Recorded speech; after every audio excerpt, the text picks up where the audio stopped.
Segala puji hanya bagi Allah Subhanahu wa taala, yang mana pada kesempatan sekarang ini kita masih dapat berkumpul mencari ilmu, mengembangkan potensi untuk anak didik kita. Tak lupa sholawat dan salam semoga tetap tercurah limpahkan kepada junjungan kita Nabi Muhammad Sallallahu Alaihi Wasallam beserta keluarganya, sahabatnya, dan insya Allah kita semua sebagai pengikutnya yang selalu taat mengikuti ajaran-ajaran beliau. Amin amin ya rabbal alamin. Bapak Ibu yang saya hormati, sebelum acara atau kegiatan kita kali ini dimulai, alangkah lebih baiknya kita berdoa terlebih dahulu dengan membaca surat Al-Fatihah.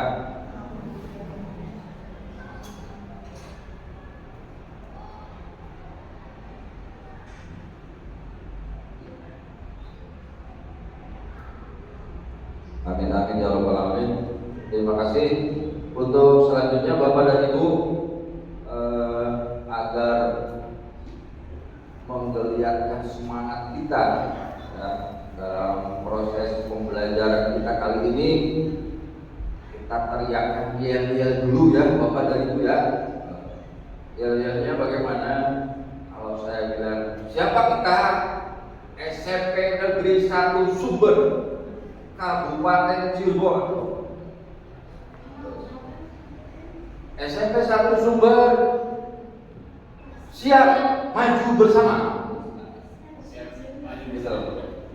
Oke, Bapak dan Ibu. Siapa kita? SMP Negeri 1 Sumber, Kabupaten Cirebon. SMP Negeri 1 Sumber, siap maju bersama. Terima kasih. Bapak dan Ibu yang saya hormati, pada kesempatan sekarang ini izinkan saya akan menyampaikan diseminasi tentang budaya positif. Mungkin kalimat ini sudah tidak asing lagi buat Bapak dan Ibu semuanya. Sering kita mendengar kalimat budaya positif. Barangkali Bapak dan Ibu sudah tahu semua memaknai budaya positif. Kira-kira budaya positif itu apa sih sebenarnya Bapak dan Ibu? Pak Lingga? Menurut saya, yang saya mengerti tentang budaya positif ya hanya hal-hal yang baik dan yang bermanfaat yang kita rasakan. Begitu menurut saya.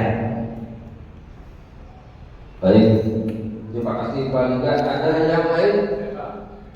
Mister saja. Budaya positif menurut saya itu di mana lingkungan memberikan contoh atau pembiasaan-pembiasaan kepada siswa yang sedang di sekolah supaya mereka terbentuk karakternya seperti itu. Luar biasa. Ada lagi yang berpendapat tentang budaya positif, Bapak Andri? Ya, kegiatan yang dibiasakan untuk melakukan kegiatan yang positif. Positif yang dimaksud yaitu kegiatan yang bermanfaat dan mencontohkannya. Ya, luar biasa. Pendapat dari Bapak dan Ibu sudah bagus, sudah baik, bahwa budaya positif ini memuat nilai-nilai ya, memuat nilai-nilai atau kebiasaan-kebiasaan di sekolah, khususnya yang bertujuan atau bertitik tumpu pada murid. Jadi semuanya dikembalikan untuk murid. Murid yang bagaimana yang kita inginkan? Tentunya sesuai dengan tujuan pendidikan nasional, murid-murid yang diinginkan oleh kita semua adalah murid-murid yang berkarakter. Berkarakter apa? Berkarakter yang seperti apa yang kita inginkan? Adalah berkarakter sesuai dengan profil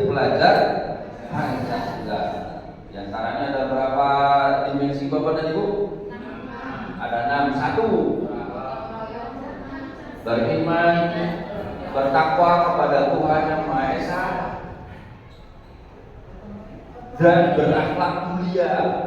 2, berkebinekaan global. 3, gotong royong. 4, bernalar kritis. 5, mandiri. Dan terakhir, ya, murid-murid yang kreatif yang kita inginkan. Terima kasih. Untuk selanjutnya Bapak dan Ibu, kegiatan ini kita akan bahas bahwa konsep inti dari budaya positif itu memuat 1, perubahan paradigma belajar, kemudian yang kedua disiplin positif, 3, motivasi perilaku manusia, 4, kebutuhan dasar, 5, posisi kontrol restitusi, yang 6, keyakinan kelas, dan terakhir segitiga restitusi. Ini akan kita bahas semua Bapak dan Ibu ya. Jadi barangkali sebagai pengetahuan tambahan buat kita semua tentang memaknai budaya positif. Saya awali dengan sebuah gambaran dari kegiatan antara si A dan si B. Kegiatan ini dikenal dengan kegiatan pembalas buka. Jadi ceritanya si A itu mengepalkan salah satu tangannya, ya. Bayangkan bahwa si A itu menyimpan sesuatu yang sangat berharga di dalam kepalan tangannya. A itu perlu menjaga benda tersebut sekuat tenaga karena begitu pentingnya untuk kehidupan A. Nah, tugas si B adalah mencoba dengan segala cara untuk membuka kepalan tangan A. Caranya si B boleh membujuk, menghardik, mengintimidasi, memarahi, menggoda, menggelitik, bahkan menawari si A agar bersedia membuka kepala tangannya dengan iming-iming uang. Pertanyaannya sekarang, apakah si A membuka atau menutup kepala tangannya? Lalu kalau misalnya si A membuka kepala tangannya, kenapa? Dan ketika juga si A menutup kepala tangannya, tetap menutup kepala tangannya, kenapa juga si A melakukan itu? Kira-kira jawaban dari pertanyaan nomor 1 seperti apa kira-kira kepada Ibu Abdi? Menurut saya kepala tangan A akan dibuka dengan ikhlas karena di sini ada kata-kata ini sangat penting untuk kehidupan A ya malahan dia ini tapi karena si B itu teguh pendirian sampai dia melakukan segala cara secara nurani si A itu membuka walaupun sebenarnya ini sangat penting untuk kehidupan A kan, jadi tangannya dibuka karena melihat kerja keras dari si B dengan segala cara kepengen membuka kepala tangan si A. Oke, tepukan dulu untuk Ibu Abi. Ya, terima kasih. Pendapat dari Ibu Abi menyatakan bahwa si A akan membuka kepala tangannya. Menurut yang lain, setuju? Si A akan membuka.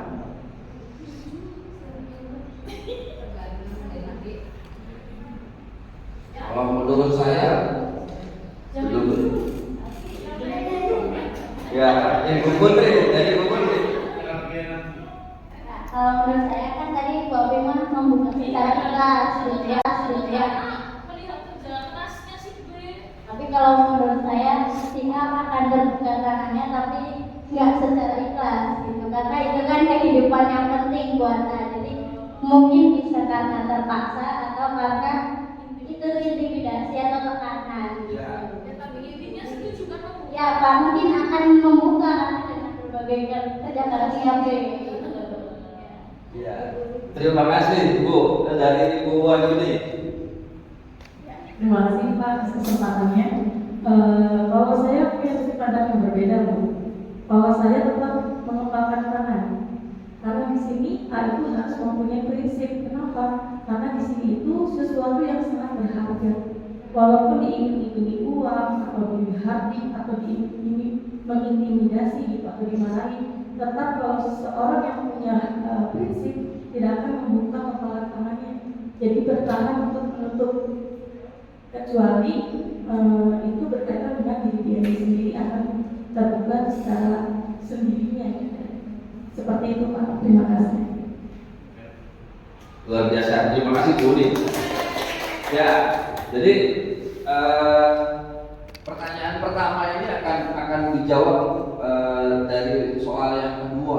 Ya, artinya sesungguhnya siapa sih yang memegang kendali? Siapa yang memegang kendali atau kontrol? Ya, si A sendiri yang punya kontrol. Ya.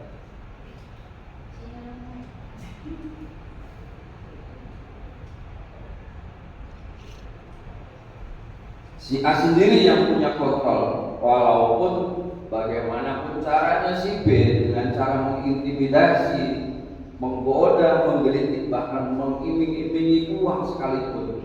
Tapi ketika prinsip si A untuk tidak akan membuka, dia tetap tidak akan membuka kepala tangannya.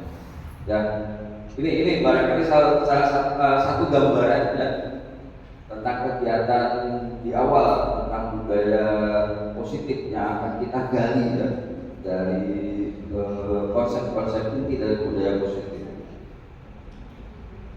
Nah, lalu muncullah sebuah teori Bapak dan Ibu dari Dr. William Glasser. Itu dikenal dengan teorinya teori kontrol. Teori kontrol ini meluruskan miskonsepsi makna kontrol. Ini ada empat miskonsepsi yang sebenarnya itu hanya sebuah ilusi Bapak dan Ibu. Yang pertama, guru mengontrol murid. Menurut Dr. William Glasser itu adalah sebuah ilusi. Pada dasarnya kita tidak dapat memaksa murid untuk berbuat sesuatu jikalau murid tersebut memilih untuk tidak melakukannya. Seperti gambaran tadi, ketika si A diposisikan sebagai murid dan si B sebagai guru, itu si B sebagai seorang guru tidak dapat memaksa murid untuk membuka kepala tangannya kalau tidak terpacu dari motivasi dalam dirinya. Maka dari itu, menurut William Glasser, bahwa guru dapat mengontrol murid itu adalah sebuah ilusi. Yang kedua, semua penguatan positif, efektif dan bermanfaat itu juga sebuah ilusi Bapak dan Ibu. Penguatan positif itu seperti bujukan atau bentuk-bentuk kontrol. Jadi gambaran tadi kegiatan kepalan tangan, membuka kepalan tangan, barangkali kalau kita sepakat bahwa kontrolnya ada pada si A, kontrolnya ada pada si murid, walaupun diiming-imingi dengan bujukan dan lain sebagainya, tetap saja andainya dia punya prinsip bahwa ini gimana saja. Kemudian ilusi yang ketiga, kritik dan membuat orang merasa bersalah itu dapat menguatkan karakter. Ini kata Dr. William Glasser ya, dalam teorinya yang dikenal dengan teori kontrol. Menggunakan kritik dan rasa bersalah untuk mengontrol murid menuju pada identitas gagal. Ini ilusi yang ketiga. Yang keempat, orang dewasa memiliki hak untuk memaksa. Ini juga sebuah ilusi. Kepada ibu yang saya hormati, selanjutnya perubahan paradigma apa sih yang berkembang saat ini? Perlu Bapak dan Ibu ketahui bahwa perubahan paradigmanya itu berubah dari stimulus respon ke teori kontrol. Pada stimulus respon, realitas atau kebutuhan kita itu sama, tapi menurut teori kontrol, realitas atau kebutuhan kita berbeda-beda.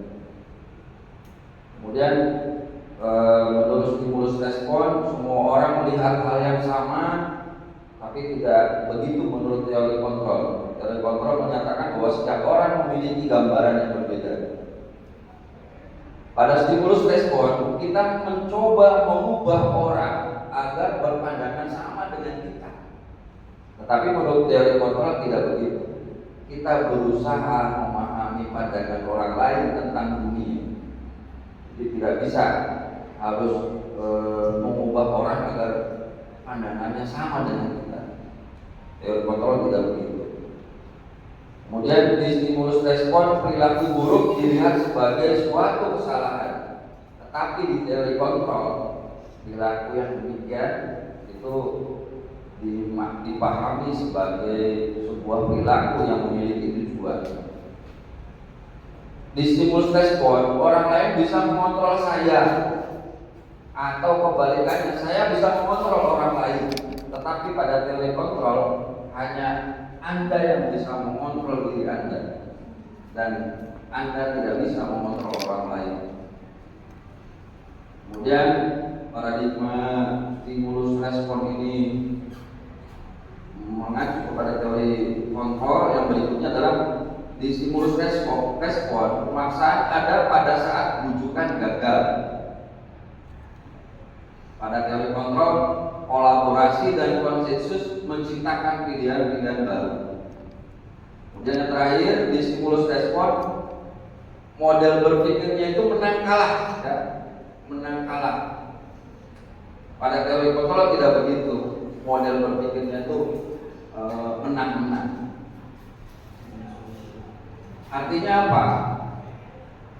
Kita jangan menyangka terlebih dahulu ketika murid-murid kita mengikuti apa yang kita perintahkan, itu dinyatakan sebagai kita menang, murid kalah. Wah, nurut ke muridnya itu ke kita yang menang, muridnya yang kalah. Tidak begitu Bapak dan Ibu. Menurut teori kontrol, bisa jadi mereka mau melakukan perintah dan saran dari kita, bisa jadi karena takut, ya, karena menghindari hukuman, bisa jadi karena ingin dinilai bagus, ya. Jadi ngikutin apa yang kita mau. Menurut teori kontrol tidak bisa begitu. Menginginkan bahwa guru menang, siswa pun menang. Guru melakukan sebuah tindakan, siswa pun melaksanakannya dengan ikhlas, dengan motivasi yang ada pada dirinya. Nanti kita akan bahas ya Bapak dan Ibu. Kita akan bahas tentang motivasi, ya, tentang motivasi perilaku manusia. Yang berikutnya Bapak dan Ibu, ini ada unsur utama dalam terwujudnya budaya positif adalah disiplin positif. Ini unsur utama nih. Unsur utama dalam terwujudnya budaya positif adalah disiplin positif. Kebanyakan guru itu sangat tertarik dengan pembahasan topik ini. Kenapa? Karena guru berpendapat bahwa kalau saja anak-anak bisa disiplin, pasti mereka akan belajar. Alasan yang kedua, guru juga berpendapat bahwa mendisiplinkan anak-anak adalah bagian yang paling menantang dari pekerjaan mereka.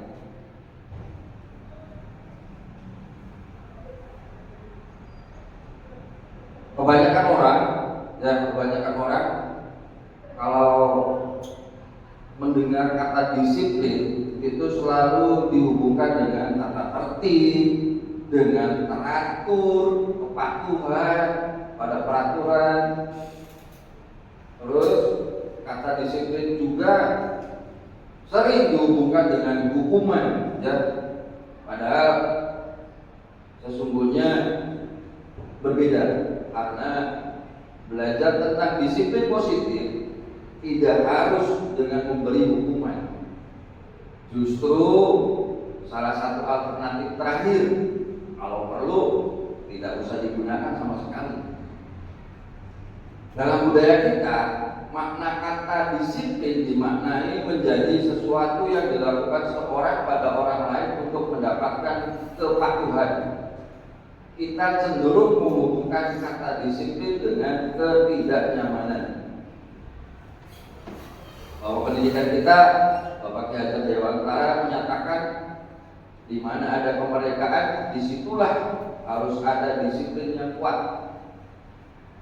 Sesungguhnya disiplin itu bersifat self-discipline, yaitu kita sendiri yang mewajibkan dengan sekeras-kerasnya. Tapi itu sama saja, sebab jikalau tidak cakap melakukan self-discipline, wajiblah penguasa lain mendisiplinkan kita. Begitu kata Bapak Pendidikan kita, Bapak Ki Hajar Dewantara, dalam pemikiran konsepsi keteladanan sikap merdeka.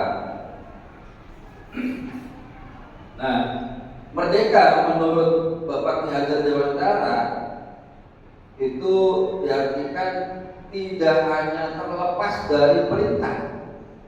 Ya, merdeka itu tidak hanya terlepas dari perintah, akan tetapi juga cakap membuat memerintah diri sendiri. Seorang yang memiliki disiplin diri berarti mereka bertanggung jawab terhadap apa yang dilakukannya, karena mereka mendasarkan tindakan mereka pada nilai-nilai kebajikan universal. Bapak dan Ibu, nilai-nilai kebajikan universal itu yang kayak gimana? Nanti kita akan sampaikan di sini, ya, Pak. Nilai-nilai kebajikan universal itu yang kayak gimana? Ada nilai-nilai kebajikan dari profil pelajar Pancasila yang kita kenal. Kemudian juga ada nilai-nilai kebajikan dari IPO, Primary Yes Program, diantaranya toleransi, rasa hormat, integritas, mandiri, dan seterusnya. Kemudian nilai-nilai kebajikan dari 9 pilar karakter, cinta Tuhan dan segenap ciptaannya, dan seterusnya.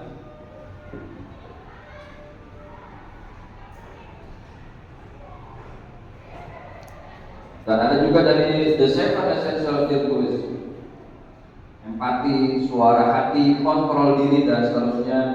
Juga ada nilai-nilai kebajikan dari petunjuk seumur hidup dan keterampilan hidup, dan satu lagi dari Virtuous Project. Ini nilai-nilai kebajikan yang barangkali perlu saya sampaikan sebagai pengetahuan buat kita semua. Lanjut Bapak dan Ibu. Nah, ini 3 motivasi perilaku manusia, ya. Yang pertama ini tingkatan terendah dari motivasi perilaku manusia. Motivasi ini bersifat eksternal. Jadi munculnya motivasi itu datangnya dari luar, bukan dari dirinya.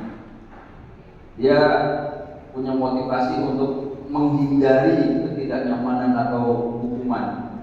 Jadi dia melakukan sebuah tindakan itu hanya karena menghindari ketidaknyamanan atau hukuman. Motivasi yang kedua adalah untuk mendapatkan imbalan atau penghargaan dari orang lain. Ini juga sifatnya eksternal, jadi melakukan sesuatu itu karena hanya untuk mendapatkan hadiah, pengakuan atau imbalan. Dan yang ketiga, ini motivasi perilaku yang pengen kita bentuk dan kita kembangkan pada murid-murid kita adalah motivasi yang muncul dari dalam diri murid sendiri, dari bersifat internal, yaitu motivasi untuk menjadi orang yang mereka inginkan dan menghargai diri sendiri dengan nilai-nilai yang mereka percaya. Sepakatnya Bapak dan Ibu, kita pengen bahwa murid-murid kita itu memiliki motivasi perilaku yang ketiga. Baik Bapak dan Ibu, ini ada satu gambaran. Andi itu selalu belajar dengan rajin dan mengerjakan tugas-tugasnya tepat waktu. Ia ingin mendapatkan nilai yang tinggi. Dia tahu bahwa jika ia mendapatkan nilai yang tinggi, orang tuanya akan memberikan hadiah berupa uang saku tambahan atau mainan baru. Selain itu juga Andi termotivasi untuk mendapatkan pujian dari gurunya dan teman-temannya serta menghindari hukuman jika tidak menyelesaikan tugas. Pertanyaannya Bapak dan Ibu, menurut Bapak dan Ibu, dari ketiga jenis motivasi tadi, motivasi manakah yang mendasari perilaku Andi?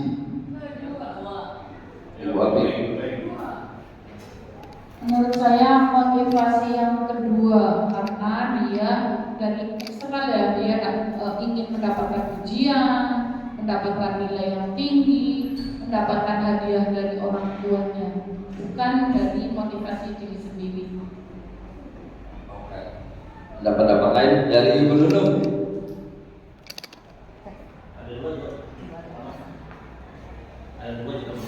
Kalau menurut saya, motivasi yang ketiga, si Andi termasuknya yang ketiga karena itu kan dari internal ya, dari diri sendiri.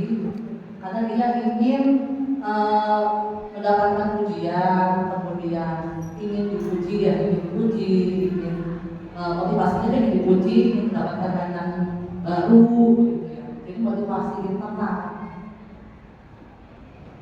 Motivasi Yang ketiga. Motivasi yang ketiga.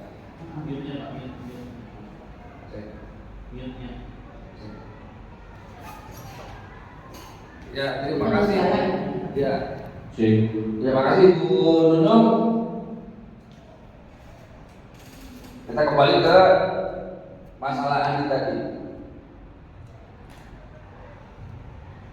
Kalau dihubungkan dengan 3 motivasi perilaku yang kita kenal, menurut Ibu Api tadi bahwa si Andi termotivasi karena ingin mendapatkan imbalan atau pujian dari orang lain. Itu dari kalimat mana Bobi? Mendapatkan nilai tinggi, Mendapatkan pujian dari ketika dia dirinya. mendapatkan maka akan diberi uang, Akan mendapatkan pujian dari gurunya dan teman-temannya.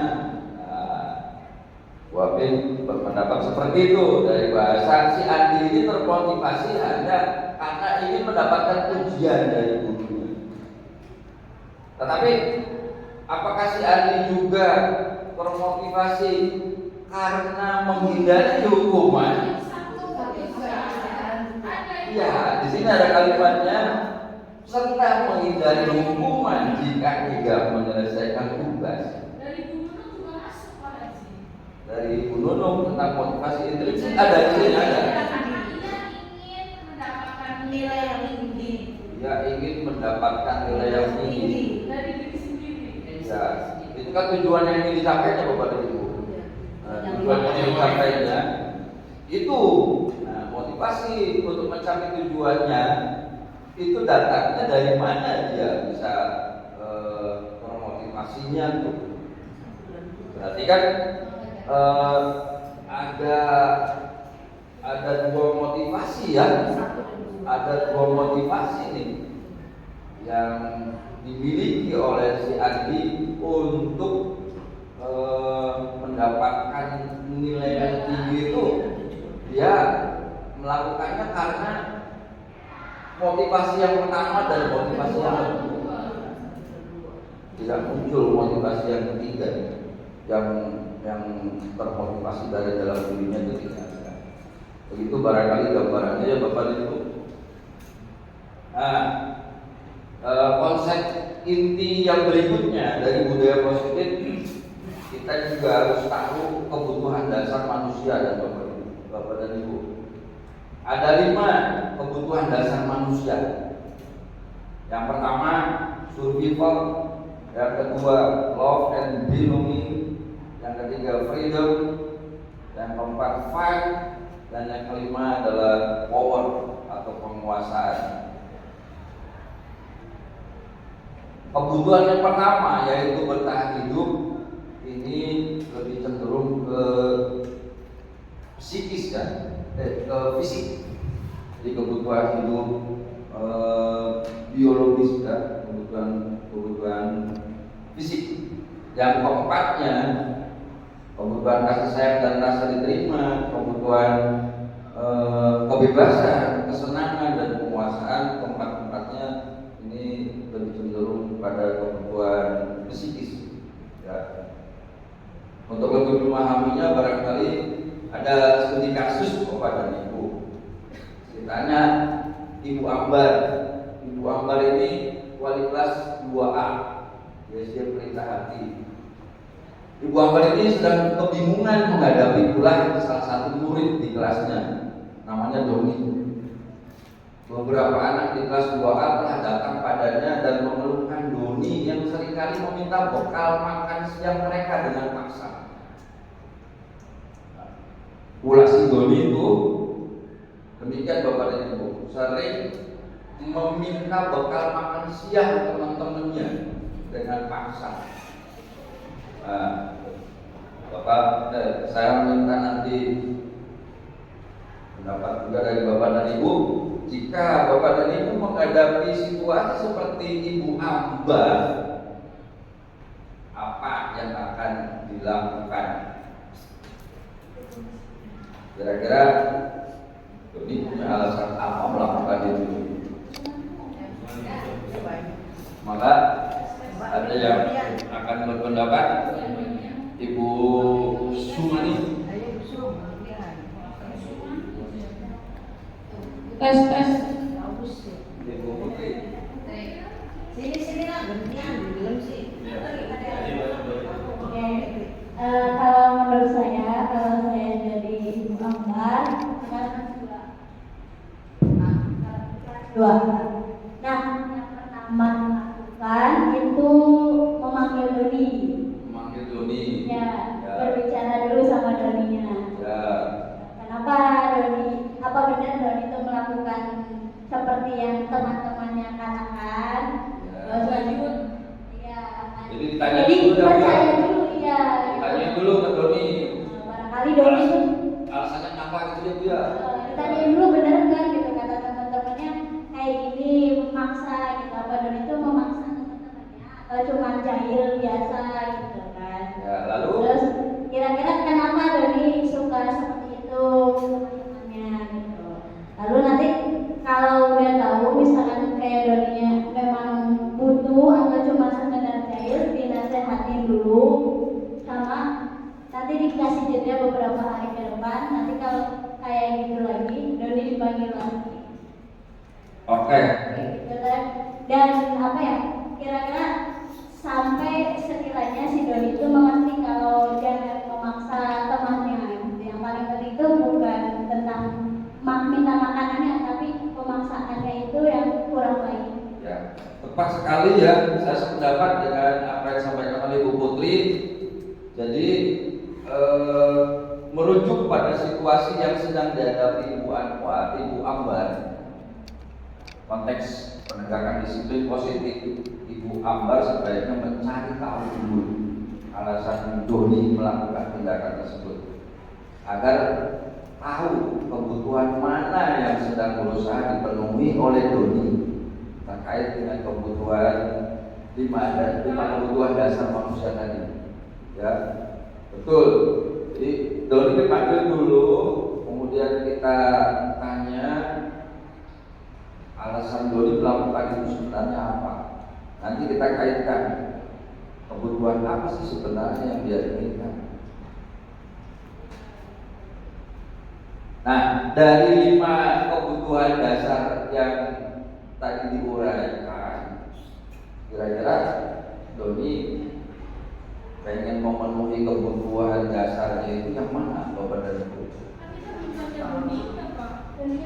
Pak, dari kebutuhan ini kayaknya. Kira-kira Kebutuhan apakah Doni hanya sekedar iseng saja? penguasaan juga Pak, kalau dia ya maksa intimidasi, diakui gitu. Atau juga kasih sayang, karena nggak dikasih makan. Ya, mantap, Bapak dan Ibu. Ya, saya sepakat. Nah, dalam kasus Doni tersebut, apabila jawaban Doni ketika ditanya oleh Ibu Ambar adalah karena dia lapar dan orang tuanya tidak membawakannya bekal makan, maka kebutuhan dasar yang sedang berusaha dipenuhi Doni itu adalah kebutuhan survival, kebutuhan bertahan hidup. Nah, ketika Doni ditanya oleh Ibu Ambar karena bekal alasannya karena dia merasa senang temannya jadi memperhatikan dia, itu berarti kebutuhan kasih sayang dan rasa diterima yang ingin Doni terima. Tetapi ketika jawaban dari Doni kenapa melakukan hal tersebut dikarenakan dia merasa hebat karena temannya jadi takut dan dia menuruti keinginan Doni, maka sebenarnya si Doni sedang ingin mendapatkan kebutuhan, yaitu kebutuhan penguasaan atau power tadi kan. Ketika kasus tersebut dijawab oleh Doni bahwa Doni ngerasa bosan dengan bekal makanan yang dibawakan ibunya dari rumah, karena ibunya selalu membawakan bekal yang sama itu aja. Iya, digoreng terus, jajan terus. Ya, akhirnya Doni melakukan hal yang seperti itu, berarti sebenarnya Doni sedang memenuhi kebutuhannya dalam bentuk kebutuhan dasar kebebasan atau freedom. Dan terakhir, ketika ditanya bahwa kenapa Doni melakukan hal tersebut, karena iseng, dan dia menikmati ekspresi wajah teman-temannya tuh ketika ngambil paksa bekal orang lain tuh. Nah, berarti si Doni sedang memenuhi kebutuhan dasarnya, yaitu berupa kesenangan atau fun. Begitu barangkali ya sepakatnya Bapak dan Ibu ya. Nah, bantu saya kepada Ibu nih. Kira-kira ketika ada kalimat yang terucap oleh seorang murid, ya, ketika mendapatkan masalah, kemudian ditanya, lalu si murid menjawab, "Ibu kejar aku karena ibu guru sayang aku." Kira-kira kebutuhan dasar yang mana Bapak dan Ibu yang ingin si anak dapatkan dari seorang guru? Cinta dan kasih sayang. Mari kita lihat ya. Tepat sekali Bapak dan Ibu. Lagi, kalau si anak berucap, "Aku hebat kan, bisa bikin ibu guru kejar aku." Kebutuhan dasar yang mana yang sebenarnya sedang diminta oleh si anak? Kebutuhan yang mana Bapak dan Ibu? Kesenangan. Mari kita lihat.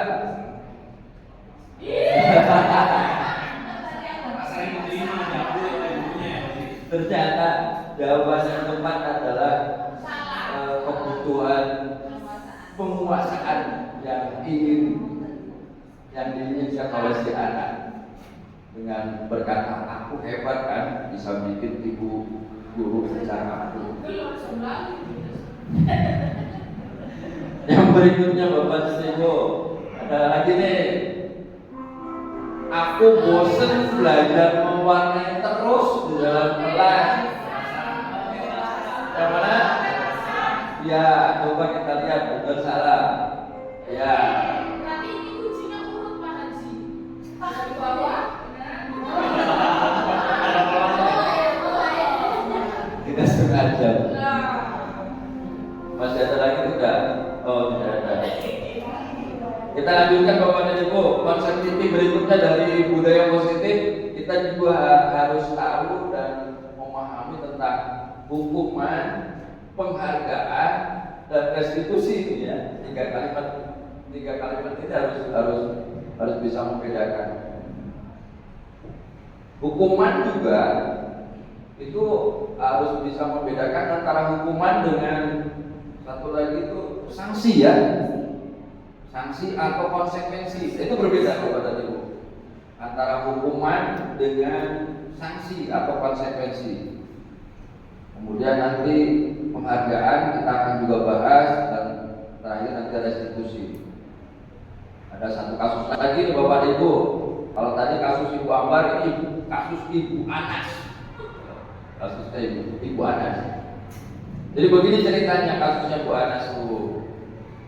Ada salah satu muridnya bernama Iva.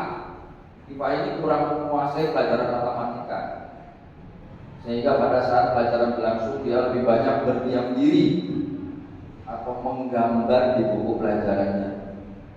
Pada saat guru matematikanya Pak Seno menanyakan pertanyaan, Iva menjadi gugup. Pada saat guru matematikanya Pak Seno menanyakan pertanyaan, Iva menjadi gugup dan tak sengaja menjatuhkan tasnya dari kursi, serta tiba-tiba menjadi gagap pada saat berupaya menjawab. Seluruh kelas itu tertawa melihat perilaku Iva yang bicara tergagap dan terkejut tersebut. Pak Seno pada saat itu membiarkan teman-teman Iva menertawakan Iva yang tergagap dan malu luar biasa, dan malahan minta Iva untuk maju ke depan dan berdiri di depan kelas sambil menunjuk hidungnya Bapak dan Ibu. Begini ya. Karena tidak bisa menjawab pertanyaan Pak Seno, kelas makin gaduh, dan anak-anak pun tertawa melihat Iva di depan kelas memegang ujung hidung. Kita sepakat Bapak dan Ibu, setuju tidak tindakan Pak Seno terhadap Iva? Tidak. Kita sepakat tidak setuju dan tidak akan pernah setuju. Nah, kalau begitu menurut Bapak dan Ibu, tindakan Pak Seno terhadap Iva ini sebuah hukuman atau konsekuensi? Hukuman ya. Kenapa?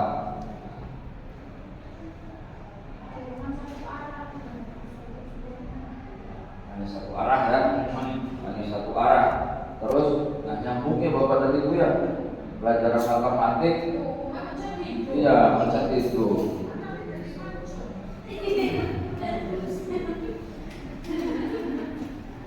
Ya, kita lanjutkan Bapak dan Ibu.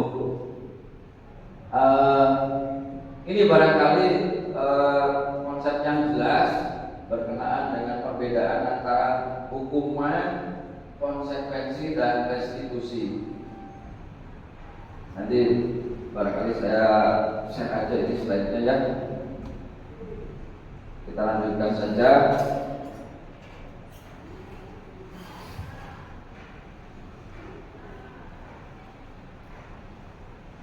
Kembali ke hukuman atau konsekuensi Bapak dan Ibu. Bantu saya lagi Bapak dan Ibu ya untuk menjawab pertanyaan-pertanyaan ini. Yang pertama, ya kita lebih paham betul ya bedanya hukuman dengan konsekuensi atau sanksi. Anak atau murid disuruh mencatat 100 kali di dalam buku. Nulis apa? Nulis kalimat saya tidak akan terlambat lagi. Itu 100 kali, Pak. Kenapa? Karena si murid terlambat ke sekolah. Menurut Bapak dan Ibu, ini hukuman atau sanksi? Yakin? Yakin? Kita cek. Ternyata sanksi atau konsekuensi Bapak dan Ibu. Ya. Mencatat 100 kali di dalam buku kalimat saya tidak akan terlambat lagi. Ini adalah sebuah sanksi atau konsekuensi. Selanjutnya Bapak dan Ibu, murid disuruh mengelilingi lapangan basket 2 kali karena terlambat hadir di sekolah.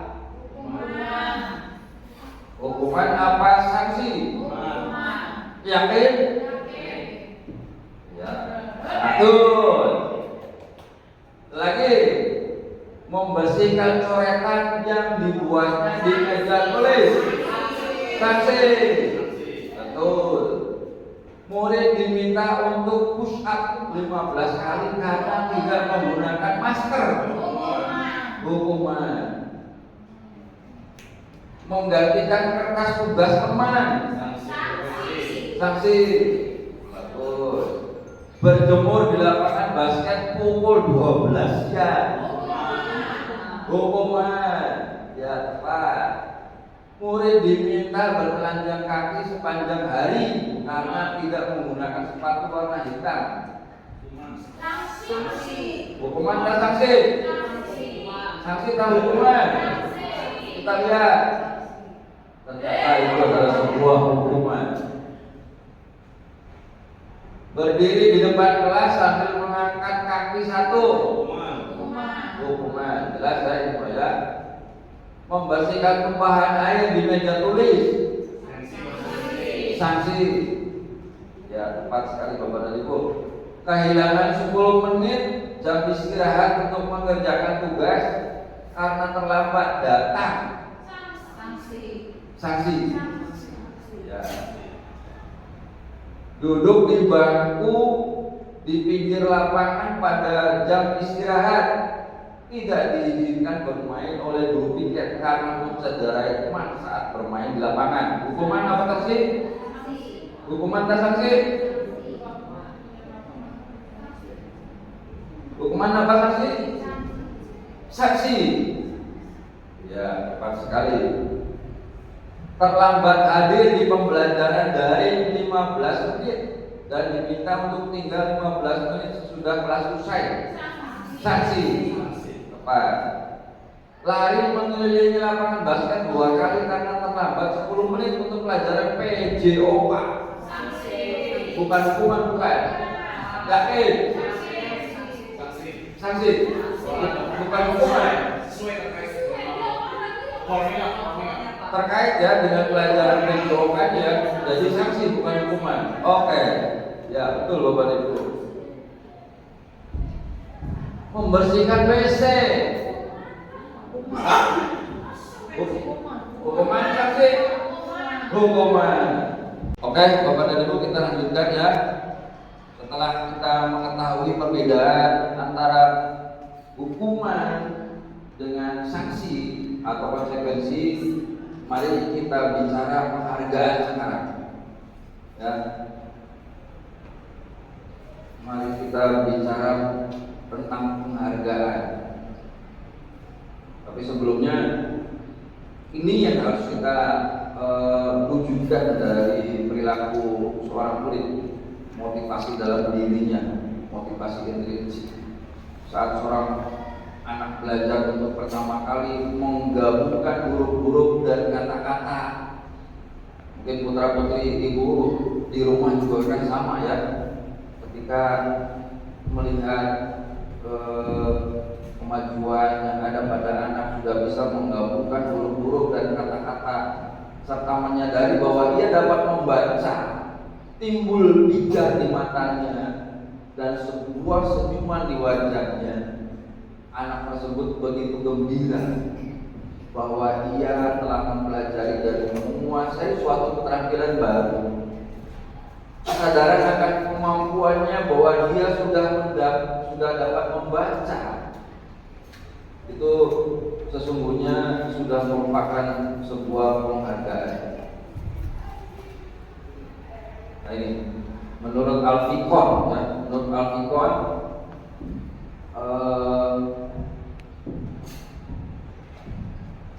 ada satu hal yang kita cengang melihatnya ya, ketika mendengarnya, ketika sebuah penghargaan itu ternyata memiliki beberapa unsur negatif kepada diri. Yang pertama, bahwa penghargaan itu menghilangkan motivasi. Ini penelitiannya pernah dilakukan ini, ya. Penelitiannya pernah dilakukan. Kemudian ternyata penghargaan itu tidak efektif. Penghargaan merusak hubungan. Coba aja kita bayangkan ketika ada satu anak mendapatkan penghargaan ya, dikasih hadiah, kemudian apakah teman-temannya yang lain yang melihat penghargaan yang diberikan berbentuk hadiah seperti itu merasa senang melihat temannya mendapatkan hadiah sedangkan dia tidak. Makanya penghargaan itu bisa merusak hubungan. Kemudian yang berikutnya lagi yang perlu Bapak dan Ibu ketahui bersama bahwa penghargaan ternyata mengurangi ketepatan. Penghargaan juga menurunkan kualitas. Penghargaan juga mematikan kreativitas. Bahkan yang terakhir, penghargaan juga bisa sebuah hukuman. Ini barangkali yang saya pribadi baru melihat bahwa sebuah penghargaan ternyata memiliki banyak unsur negatif. Yang paling bagus, yang paling baik barangkali ini yang kita tuju. Dan murid-murid yang memiliki motivasi intrinsik dalam dirinya. Ibarat ketika seorang anak dapat membaca, kemudian memiliki kelebihan tambahan, kemudian begitu gembira si anak bahwa ia telah mempelajari dan menguasai suatu keterampilan baru, kesadaran akan kemampuannya bahwa dia sudah dapat membaca sesungguhnya sudah merupakan sebuah penghargaan. Dia tidak menghindar dari ancaman atau hukuman karena takut.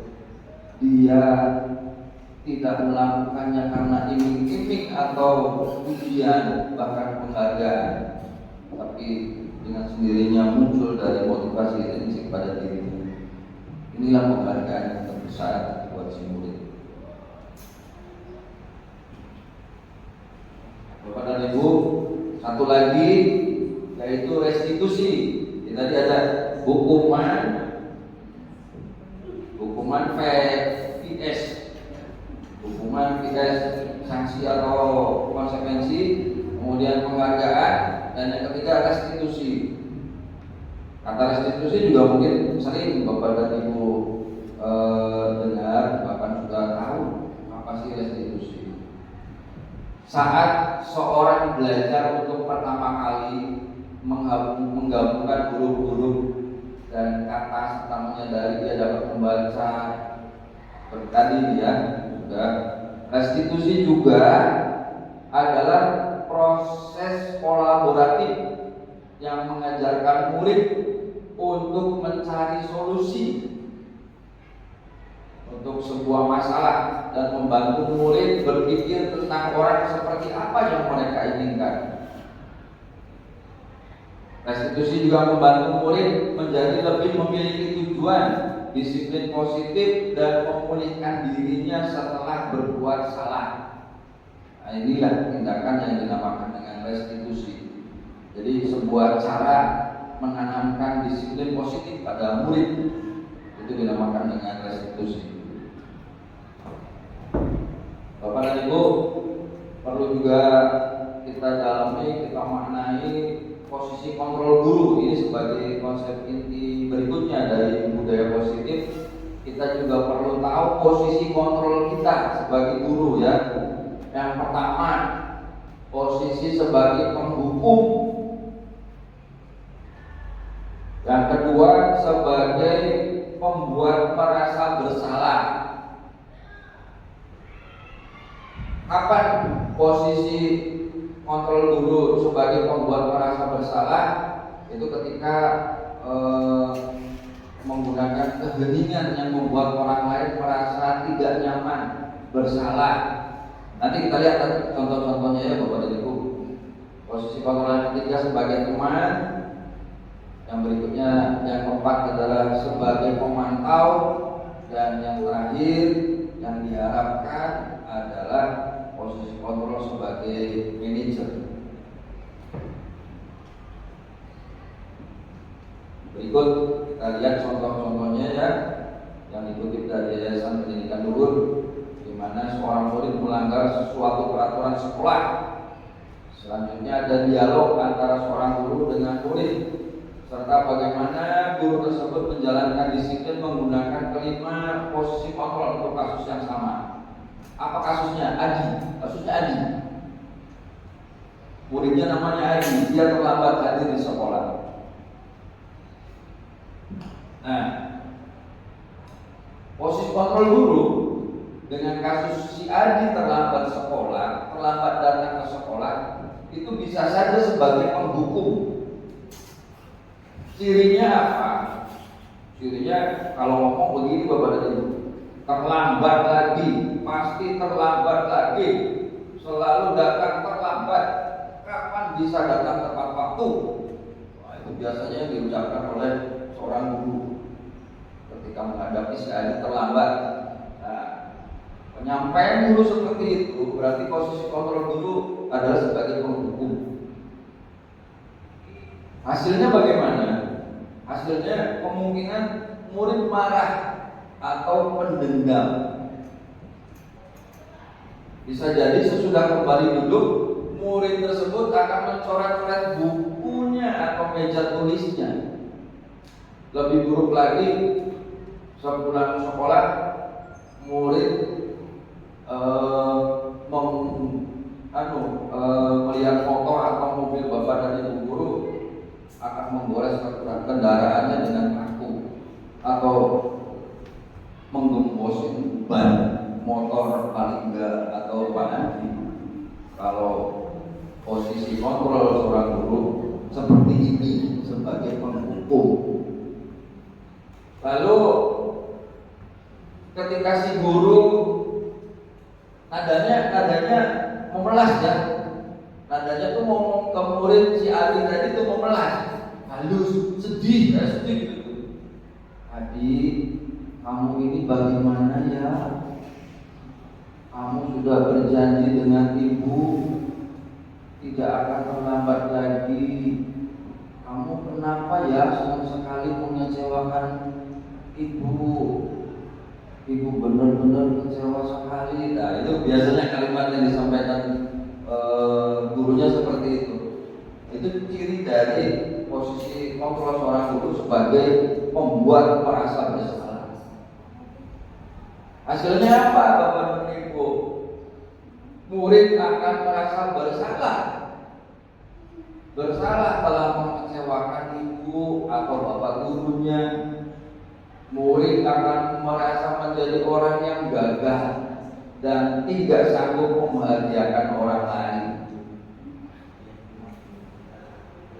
Sikap seperti ini lebih berbahaya Bapak dan Ibu dari sikap penghukum tadi itu. Kenapa? Karena emosinya akan tertanam rapat di dalam. Murid menahan perasaan, Tidak seperti murid dengan guru penghukum, di mana murid bisa menumpahkan amarahnya walau dengan cara negatif. Jadi ibaratnya pun bahasa semuanya apa? Mendem jero, apa kan?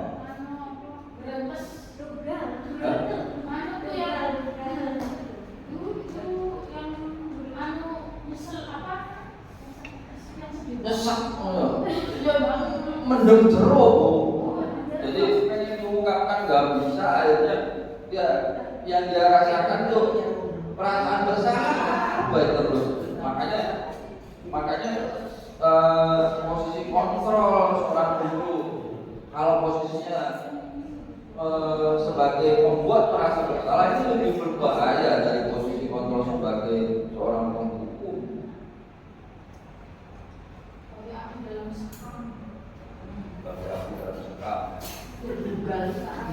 Posisi kontrol yang ketiga ini menghadapi permasalahan tadi. Kalau posisi kontrolnya sebagai teman ya, cirinya tuh ada suaranya ramah, akrab, bercanda, ya seperti dengan teman saja, seperti gimana ya, merapat pada kulit, mata dan senyum jenaka. Contoh kalimatnya begini, adik, ayolah, bagaimana sih kamu? Kemarin kamu sudah janji ke bapak bukan? Kenapa terlambat lagi? Sambil tertawa ringan bapak, ya sudah, tidak apa-apa, duduk dulu sana, nanti Pak Guru bantu. Kira-kira demikian kalimat yang disampaikan oleh bapak atau ibu gurunya kepada si Adi. Nah ini ciri-ciri tersebut sudah menunjukkan bahwa posisi kontrol seorang guru memposisikan dirinya sebagai teman. Hasilnya apa dan hasilnya apa bapak dan ibu guru? Murid akan merasa senang dan akrab dengan guru. Kayak baturan Pak. Ini masih penting ini, ya. Ini masih penting dibandingkan dua posisi kontrol yang tadi. Termasuk dampaknya positif. Hanya saja negatifnya ada. Murid menjadi tergantung pada guru tersebut.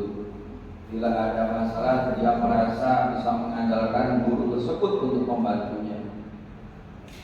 Akibat lain dari posisi teman, adik hanya akan berbuat sesuatu bila yang menyuruhnya itu guru tersebut. Oleh guru yang lain disuruh gak mau, karena sudah merasa temennya. Barangkali begitu ya Bapak dan Ibu. Posisi kontrol yang keempat itu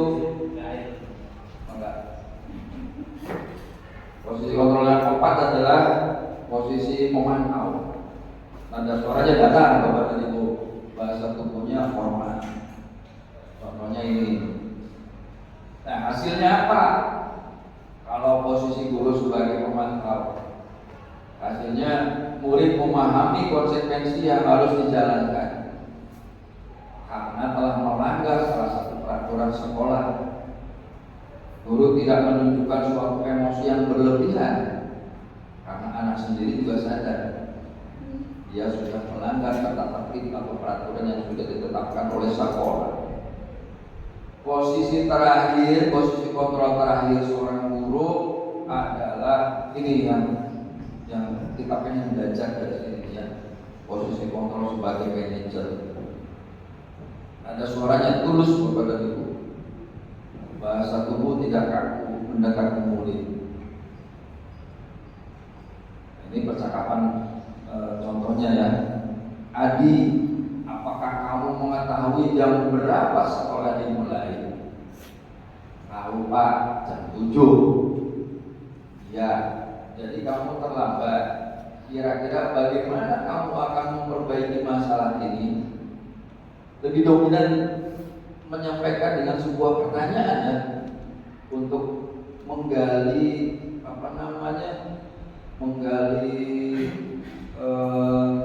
informasi atau berpikir anak sendiri gitu loh, untuk menyelesaikan masalahnya.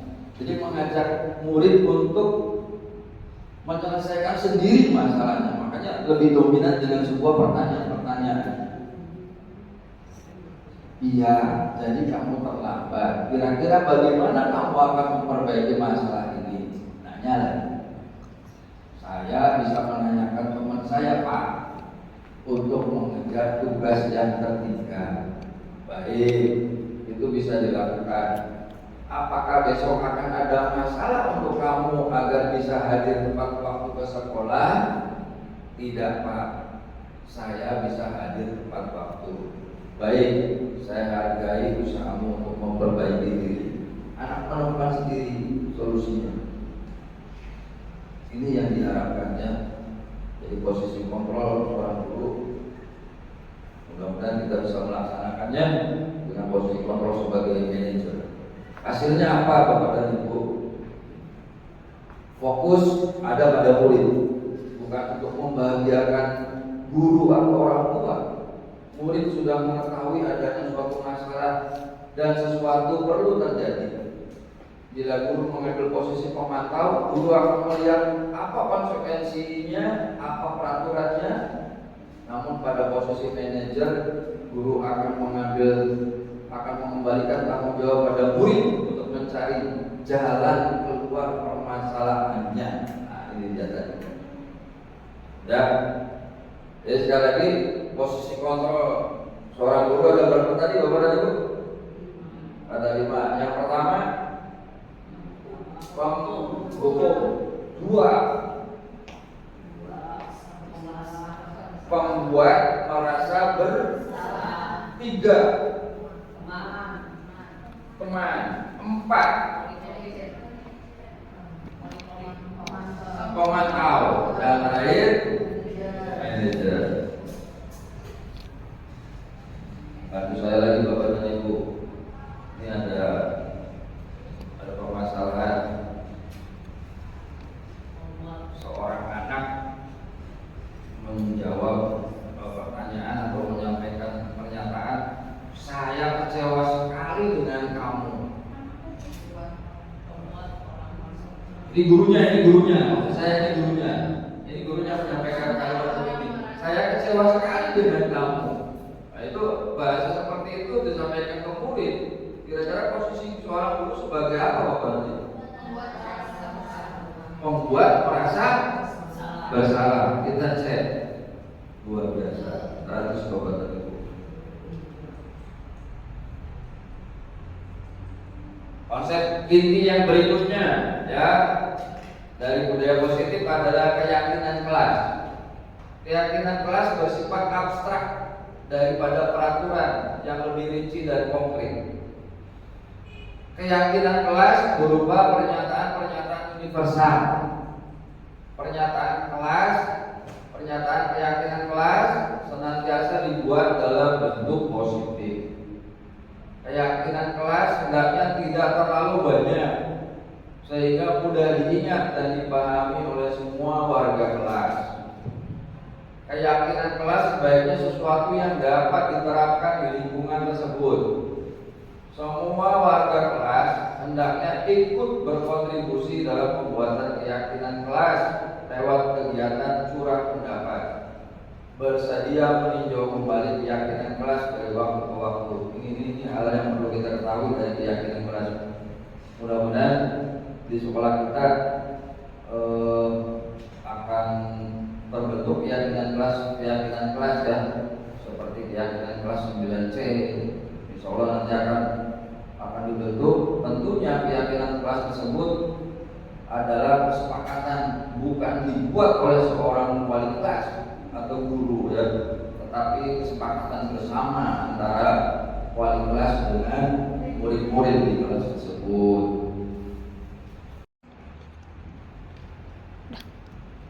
Baik Bapak dan Ibu, untuk lebih memahami tentang keyakinan kelas, ini ada pertanyaan-pertanyaan yang harus dijawab berkenaan dengan keyakinan kelas.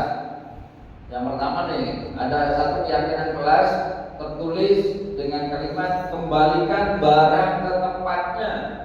Nah, ini keyakinan kelas atau nilai kebajikan apa Bapak dan Ibu? Bertanggung sekalian. Ya, betul sekali. Lagi Bapak dan Ibu, kalau ada kalimat keyakinan kelas tertulis dilarang mengganggu orang lain. Apa tuh? Saling menghormati. Ya. Pertanyaan selanjutnya Bapak dan Ibu, hadir di sekolah 15 menit sebelum pembelajaran dimulai, menghormati orang lain atau komitmen. Selanjutnya Bapak dan Ibu, dilarang melakukan kekerasan. Apa tuh? Nilai kebajikannya tuh. Kalau keyakinan kelasnya tertulis dilarang melakukan kekerasan. Apa tuh? Kasih sayang. Yang lain.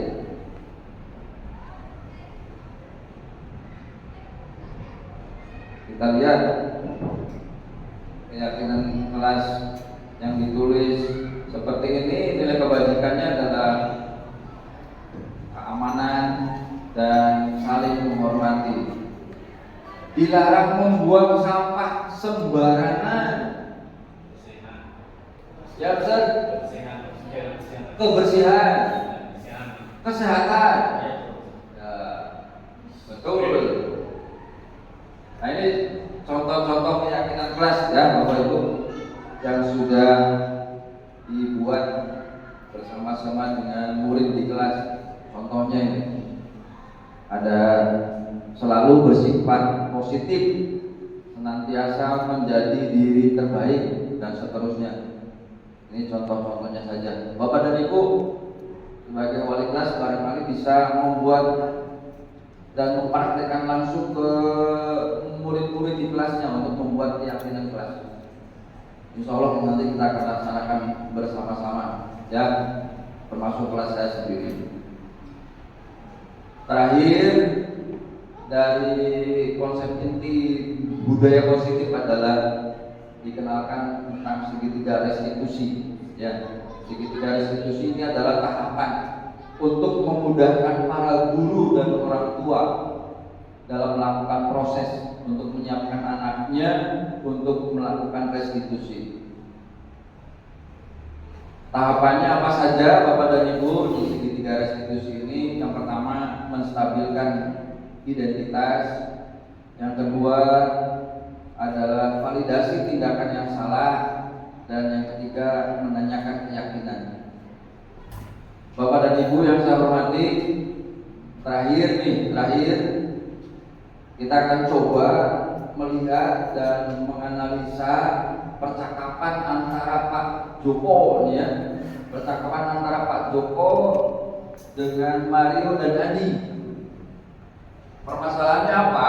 Mario dan Adi ini murid kelas 8 ceritanya. Pada jam istirahat makan siang, saat semua anak lain bermain di luar kelas, mereka diajak bicara oleh guru wali kelas mereka, Bapak Joko. Bapak Joko itu wali kelas dari Mario dan Adi. Percakapannya seperti ini, Bapak dan Ibu mangga disimak. Kita akan coba analisa kira-kira di bagian mana segitiga restitusi ini sudah dijalankan oleh Pak Joko ya. Bagian menstabilkan identitas sebelah mana, validasi tindakan yang sudah dilakukan oleh Pak Joko di bagian mana, dan menanyakan keyakinan di bagian mana. Kita coba analisa Bapak dan Ibu dari kasus Mario dan Adi. Maka 2 menit untuk terlebih dahulu menyimak.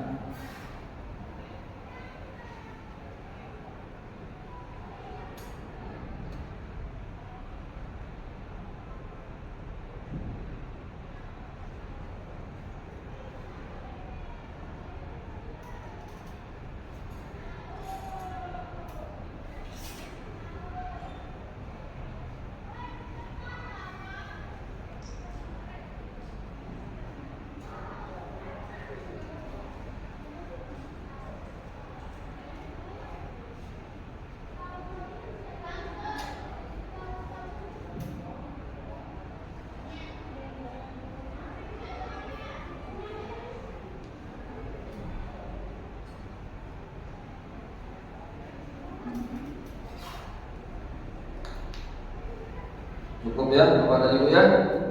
Ya, jadi ceritanya Mario dan Adi ini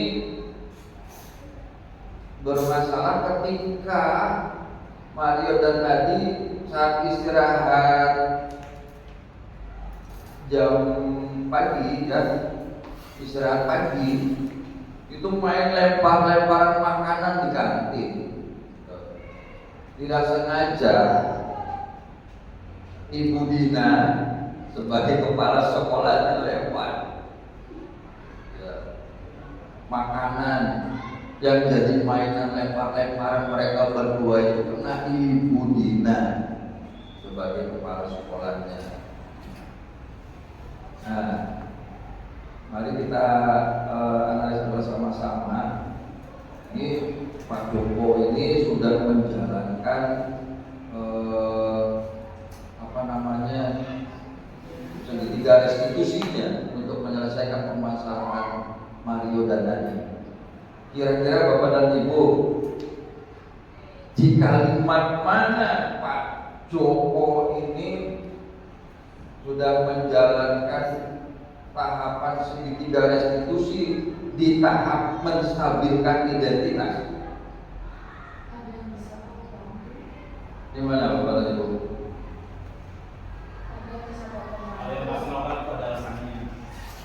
Yang mana? Bisa. Ini Pak, yang menurut saya ya, kalian pasti itu ya, bukan mencari siapa yang salah, tapi di sini untuk mencari penyelesaian, gitu Pak. Iya. Bagaimana Bapak dan Ibu yang lain? Tahap menstabilkan identitas. Apa sih tahap menstabilkan identitas itu? Tadi membantu anak untuk tenang dan kembali ke suasana hati di mana proses belajar dan penyelesaian masalah itu bisa dilakukan. Jadi ditenangkan dulu anak-anak walaupun mereka bersalah gitu. Jadi tidak langsung kamu ini enggak gitu. Jadi ditenangkan dulu. Nah, dari kalimat ini, dari percakapan ini, betulkah tahap menstabilkan identitas itu ada di sini nih Bapak dan Ibu? Baiklah, Bapak di sini bukan untuk mencari siapa yang salah. Bapak di sini untuk mencari penyelesaian sama-sama, berpikir sama-sama tentang apa yang bisa kita lakukan untuk memperbaiki situasi ini. Saya sependapat dengan Ustaz. Bagaimana dengan Bapak dan Ibu yang lain? Sepakat? Setuju ya? Ya. Di suasana ini Pak Jokowi menenangkan anak. Itu tidak langsung memarahi, menjat anak. Kamu kau perlu ini.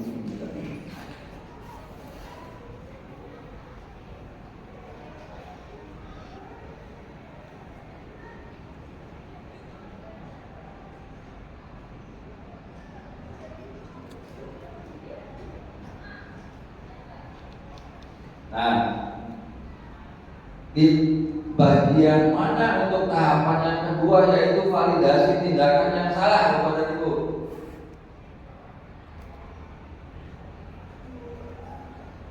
Kalian merasa ingat melakukannya, tapi kalian lakukan merugikan orang lain.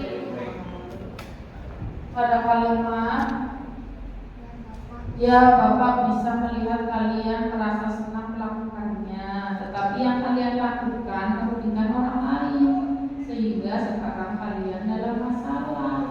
Ya, tepat sekali. Terima kasih Bapak. Ya. Sekarang yang ketiga, tahapan untuk segitiga restitusi yang dilakukan oleh Pak Joko ini dalam tahapan menanyakan keyakinan yang mana? Kalian berdua ingat dengan baik yang Paling gini Pak, Paling enggak? Bagian mana paling enggak? bagian yang keyakinan. Ya, di bagian sebelah mana? Pak Joko itu menggunakan langkah atau tahapan segitiga restitusi dalam tahapan terakhir menanyakan keyakinan. Dan Menurut saya ini Pak, Kalau bisa diperbesar lagi Pak. Dengan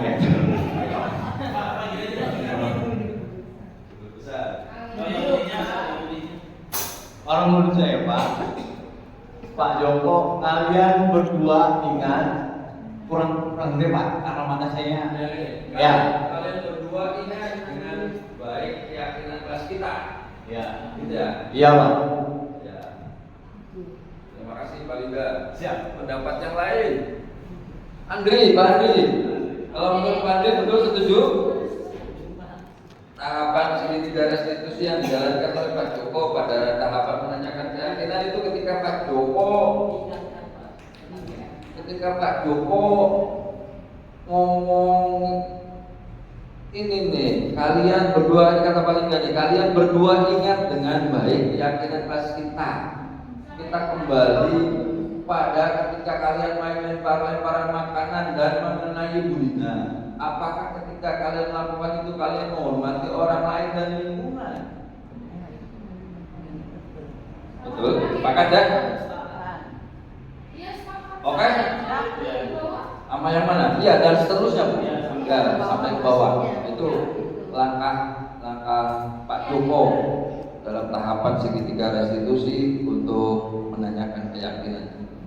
Baik Bapak dan Ibu, akhirnya kita di penghujung kegiatan. Semua konsep inti dari budaya sekolah sudah saya sampaikan. Mudah-mudahan bermanfaat untuk Bapak dan Ibu.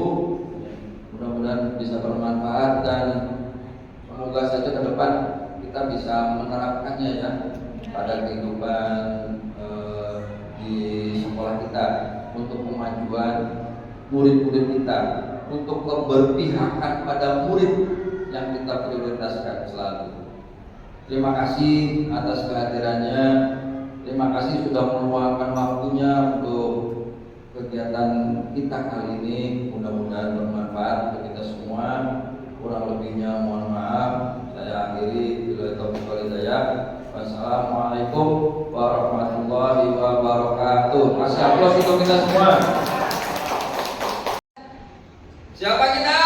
SPN 1 Sumber Kabupaten Cirebon. SPN 1 Sumber siap maju bersama.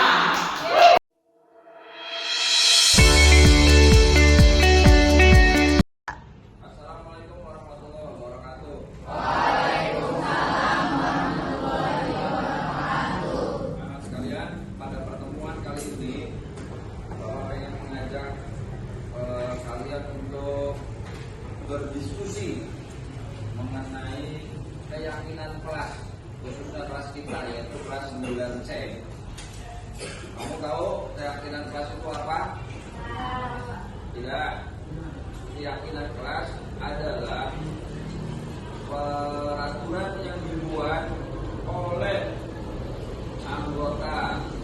seluruh anggota kelas berdasarkan kesepakatan yang disetujui bersama-sama.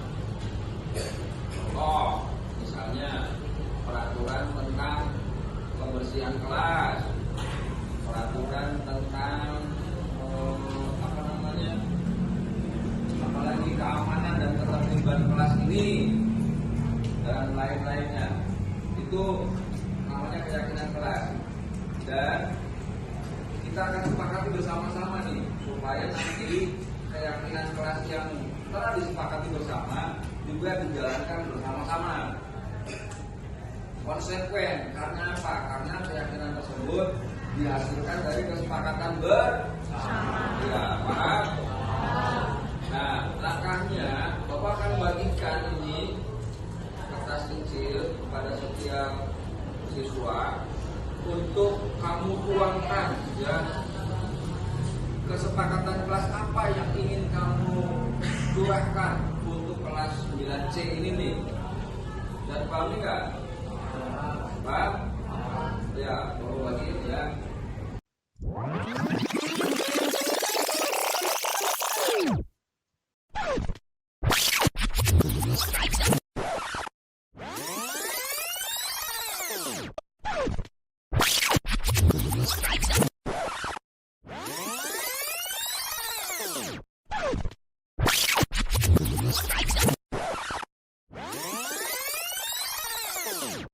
Anak-anak sekalian, kalian sudah mencurahkan pendapatnya, saran, masukan, dan lain sebagainya.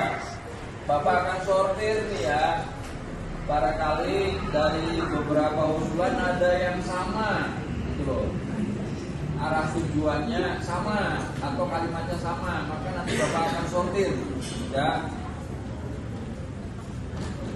Baik anak-anak sekalian,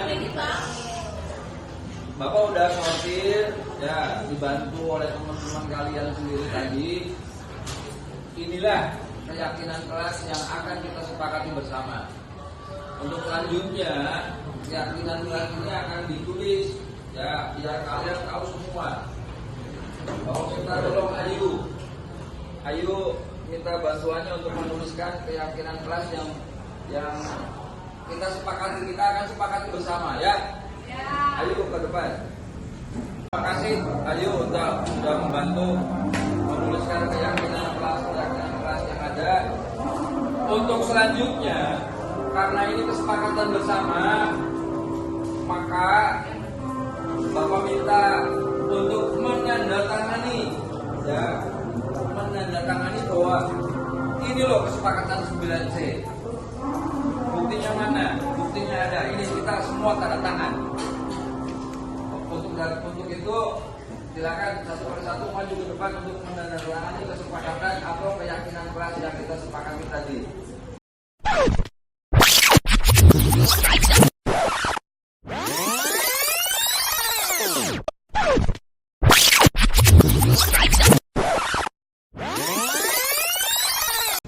Baik anak-anak sekalian, keyakinan kelas khususnya kelas kita yaitu kelas 9C sudah disepakati bersama-sama, dibuktikan dengan kalian menandatangani semua, ya, hasil dari keyakinan kelas 9C. Untuk selanjutnya, hasil dari kesepakatan bersama tentang keyakinan kelas 9C ini akan kita tuliskan, ya, akan kita salin pada kertas karton atau spanduk kecil, ya, nanti kita pajang atau kita tempelkan di muka kelas. Barangkali itu yang bisa Bapak sampaikan. Mudah-mudahan sekali lagi keyakinan kelas yang sudah disepakati dijalankan dengan sebaik-baiknya.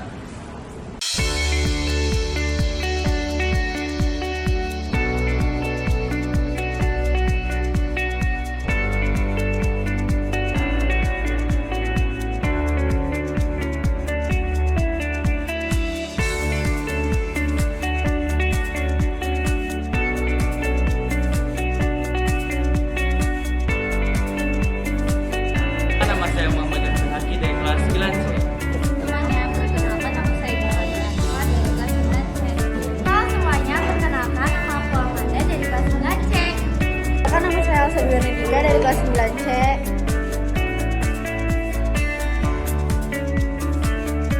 Menurut aku sangat bahagia dan sangat Happy dan seru. Kami sangat senang. menerima dengan lapang dada.